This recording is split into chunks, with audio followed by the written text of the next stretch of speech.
पहाड भएर साथ्यो होला निष्ठुरी तिम्रो पहाड भएर साथ्यो होला निष्ठुरी तिम्रो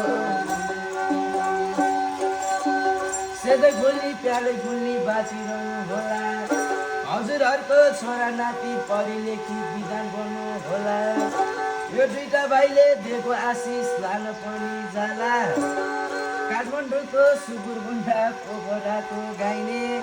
आजकलका दिदीहरूलाई हामी जस्तै जेन्जी केटो चाहिने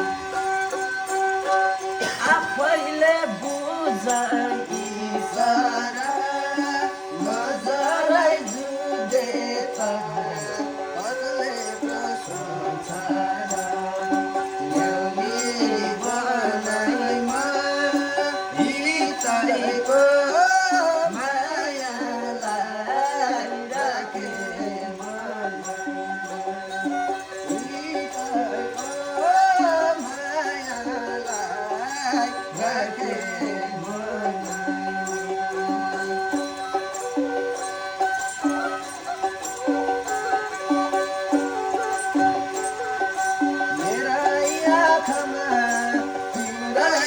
सपनी तिमी आजै खुसी